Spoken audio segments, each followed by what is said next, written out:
I got so motherfucking design on right now. Bring it down, bring it down, bring it down. I got 3 old thoughts to the Assalamualaikum warahmatullahi wabarakatuh.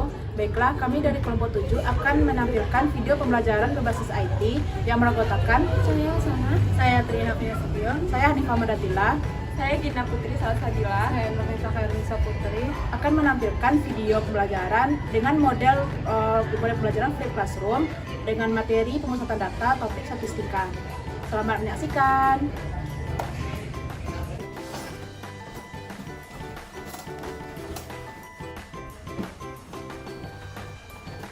Assalamualaikum anak-anak. Waalaikumsalam, Bu. Selamat pagi. Pagi, Bu. Udah pada sarapan nih? Sudah, Bu. Jadi udah semangat ya mau kelasnya. Iya, Bu. Baik, jadi sebelum kita belajar kita mau berdoa terlebih dahulu.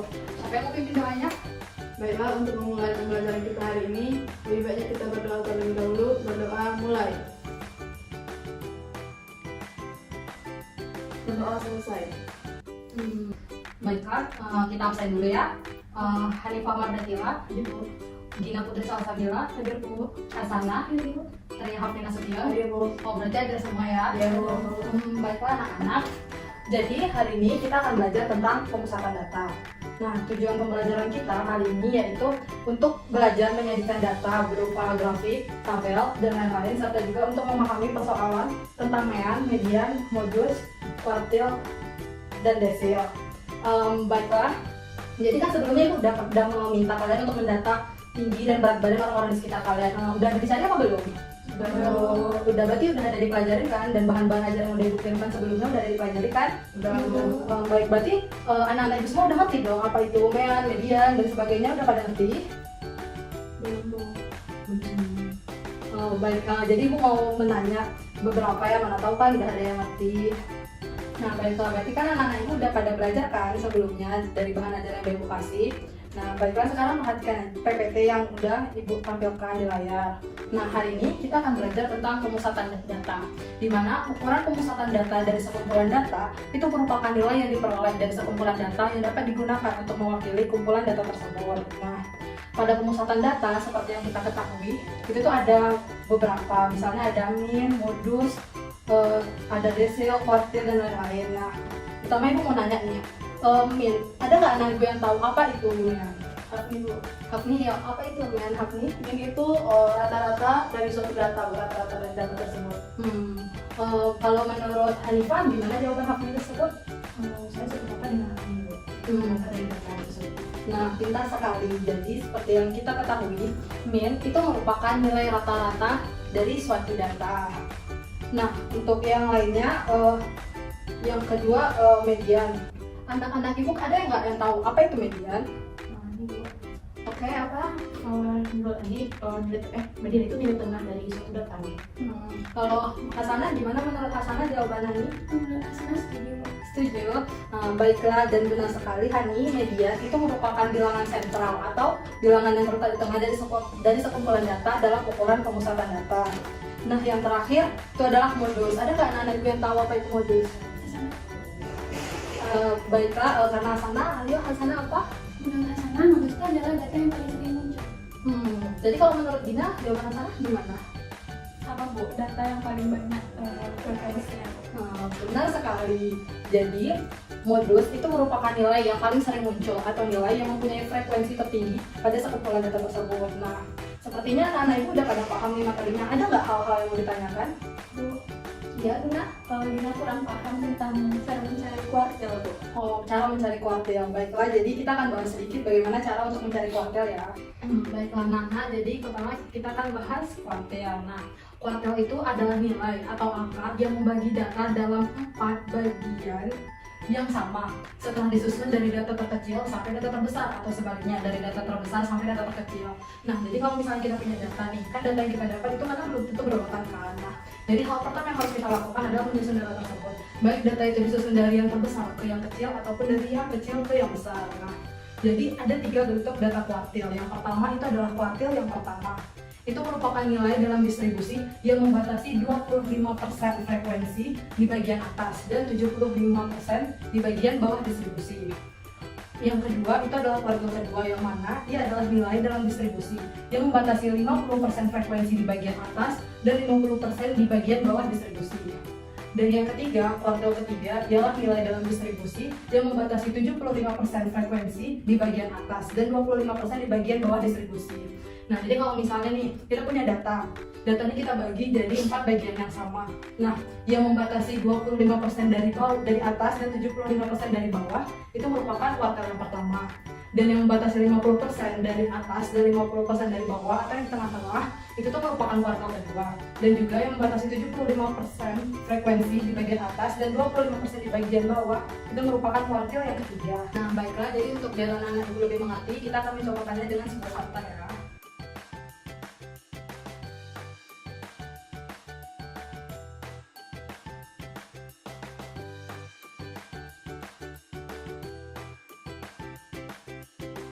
Depan kita udah ada contoh di mana ini terdiri dari data-data yang akan kita proses. Nah, dapat kita lihat kan, pada data ini udah ada data berat badan dan juga frekuensinya. Nah, misalkan kita mau mencari kuartil pertama dari data kita ini. Nah, pertama kita buat dulu satu buah kolom, di mana kolom ini kita beri nama FK yang merupakan frekuensi kumulatifnya. Jadi frekuensi kumulatif itu merupakan penjumlahan dari frekuensinya. Nah, kita lihat ya pada sini, kan kita tuh mau menjumlahkan frekuensinya. Berarti berapa frekuensinya yang ada di sini? 7. Nah, selanjutnya karena kita mau menjumlahkan, kita jumlahkan 7 ditambah 10, 17 ditambah 13, 30 ditambah 12, 42 ditambah 7, 49 ditambah 3, 52. Berarti dapat kita simpulkan bahwa jumlah dari data kita ini ada 52 data. Nah, baiklah. Jadi kan kita tuh mau mencari kuartil pertama dari data kita. Jadi ingat nggak, kuartil itu tuh membagi data menjadi berapa bagian? Menjadi 4 bagian, benar sekali. Nah, jadi untuk mencarinya kita tuh harus tahu dulu di mana letak si data tersebut. Karena yang kita tanya itu kuartil pertama dan kuartil itu membagi 4 bagian data tersebut, maka letak dari kuartil 1 letaknya itu merupakan 1/4 dikali jumlah data kita. Paham kan letak 1/4 dikali n itu kenapa? Jadi karena yang ditanya itu adalah kuartil pertama dan kuartil itu membagi data menjadi 4 bagian, maka kalau kuartil pertama, kuartil 1 itu tulisnya 1/4. Kalau kuartil kedua berarti berapa? 2/4. Ya, kalau kuartil yang ketiga 3/4. Nah, baik. Jadi 1/4 dikali jumlah data kita. Jumlah data kita ada berapa? 52. 1/4 dikali 52 berapa? 13. Baik. Nah, ini letak data kuartil kita. Nah, kita lihat letak data kuartil kita itu pada data ke-13. Menurut anak-anak ibu sekalian, di mana letak data kita tersebut sekarang? Dari tabel ini, yang di mana letak data kita? Data kita itu dari berapa sampai berapa kira-kira? 45 sampai 49 yakin? 50 sampai 54. 50 sampai 54. 45 sampai 49. Kenapa 45 sampai 49 kira-kira? Soalnya kan yang berat 40 sampai 44 itu ada 7 orang berarti orang ke-8 sampai orang ke-13 itu berarti ada di berat 45 sampai 49 Bo. Ya, baik, benar sekali. Tepuk tangan dulu untuk teman kita. Nah, jadi karena letak kuartil 1 atau data kita itu pada data ke-13, dapat kita lihat berarti kan data ke-13 itu kira-kira berada di sini kan? Karena ini datanya itu yang antara 7 ke 17, maka data kita terletak di sini. Baiklah, untuk mencari datanya kita masukkan ke dalam rumus, di mana rumusnya itu merupakan batas atas dari kuartil 1 dikali 1/4n. Ini tergantung pada apa yang ditanya. Kalau misalnya lihat kuartil kedua, maka berapa? 2/4n. Kalau misalnya kuartil ketiga, 3/4n. Bagus. Terus dikurang sama frekuensi kumulatifnya dan dibagi dengan dikali P. Nah, yang pertama LQ1 ini merupakan batas bawah dari Q1. Tadi kan data kita yang ini kan ya? Iya, Bu. Batas bawahnya itu yang mana? 45, karena dia itu merupakan angka yang paling kecilnya kan. Nah, jadi caranya itu adalah 45 dikurang 0,5 berapa tuh? 44,5. Nah, 44,5 dikali 1/4 N itu berapa tadi kita udah dapat? 13 dikurang FK. FK itu adalah frekuensi kumulatif sebelum dari data kita sebelumnya ya. Jadi kan FK kita 17, FK sebelumnya berapa? 7, pintar. 7 per FQ. FQ ini merupakan frekuensi data kita. Frekuensi data kita berapa? 10. Nah, terakhir dikali P. P itu merupakan panjang dari intervalnya, dimana kan kita lihat nih data kita tuh 40 sampai 44, 45 sampai 49. Nah itu tuh ada berapa panjangnya, coba kita hitung. 40, 41, 42, 43, 44, maka panjangnya 5. Nah setelah ini kita hitung, maka didapatkanlah hasilnya 47,5. Nah paham anak-anak ibu? Paham. Nah baiklah, kan anak-anak ibu udah paham nih. Jadi kan sebelumnya ibu ada kan menyuruh Ananda untuk mendata tinggi badan atau berat badan orang-orang di sekitarnya? Ada Bu. Nah baiklah, jadi sekarang ibu menugaskan kalian secara berkelompok, di mana kalian tuh harus mencari median, modus, mean, kuartil, dan desil dari data kalian tersebut. Ada dapat dipahami? Dapat. Oke baiklah, mulai bekerja berkelompok. Kelompoknya dibagi dua seperti ini aja ya.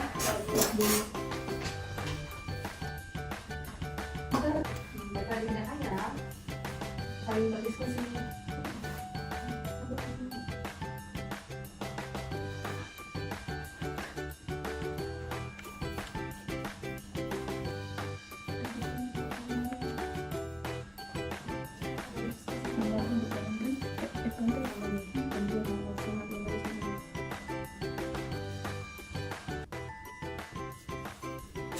ada kesulitan. Sekarang baru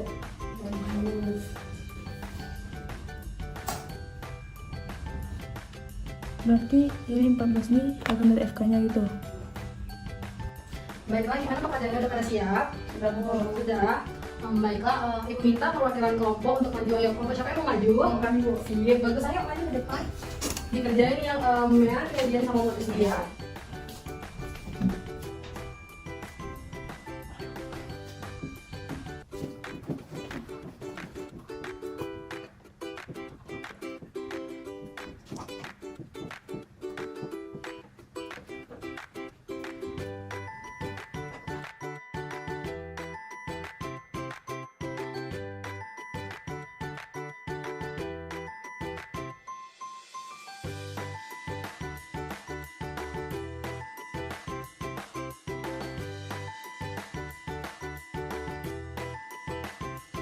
Sudah Bu. Nah, di sini kan dengan berdasarkan hasil dari data kami ini, di mana tinggi badannya dan frekuensinya sebagai berikut. Nah, di sini untuk mencari n-nya, FN-nya kan sudah diketahui bahwa FN-nya itu 36, di mana hasilnya sama dengan n. Nah, selanjutnya untuk sigma FN dikali XN ini, FN dikali XN untuk menghasilkan ini. Makanya untuk selanjutnya kan setelah hasil dari XN dikali FN-nya dibagi dengan sigma FN-nya. Sehingga kan sigma FN-nya tadi didapatkan 36. Nah, dengan sigma FN dikali XN-nya didapatkan 5.653. Nah, 5.653 ini dibagi dengan 36. Selanjutnya, maka akan mendapatkan hasil bahwa 157. Dimana tadi main ini disebut sebagai rata-rata. Jadi rata-rata dari data tersebut ada 157. Jadi dia termasuk ke dalam data ini. Rentang 151 sampai dengan 160. Untuk selanjutnya di bagian median, di mana tinggi badan 151 dikurang dengan 0,5. Nah, hasilnya akan menghasilkan dengan 150,5. Untuk frekuensi kumulatifnya ada 14. Nah, di 14 untuk frekuensinya 12 dan P 160 dikurang 151 ditambah 1 sama dengan 10. Maka kita masukkan tinggi badannya ditambah dengan 40 dikurang 12. Nah, 40 dikurang 12 ini dapatkan dari 18 dikurang 14. 18 dikurang 14 per 12 dikali 10. Dikali 10-nya tadi dapat dari sini. Nah, selanjutnya akan mendapatkan hasil 150,5 ditambah 3,33. Maka hasil 153,833 cm. Nah, selanjutnya untuk bagian modus, di sini ada delta X1 dan delta X2. Di mana didapatkan dari ini 12, ini rentangnya kan 12 ke atas dan 12 ke bawah dikurangkan gitu. Jadi 12 dikurang 8 hasilnya 4, 12 dikurang 7 hasilnya 5.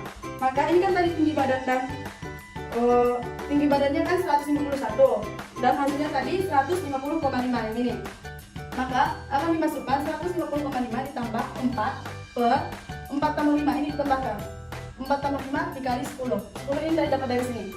Nah, selanjutnya maka akan mendapatkan hasil 150,5 ditambah 40 per 9 154,94. Anak-anak semua udah dengar? Nah, baik, terima kasih banyak Hafni. Baiklah, terima kasih untuk Hafni tadi. Jadi dari data Hafni tersebut, ibu tuh mengetahui ada satu web di mana dia itu bisa memvisualisasikan data yang dibuat Hoki tadi, yaitu GeoGebra. Nah, dapat dilihat dia memvisualisasikannya menjadi bentuk histogram. Dapat anak-anak perhatikan kan? Jadi seperti inilah visualisasi dari data Hoki tersebut. Baik, kita pelajari hari ini. Ya, baik Gina.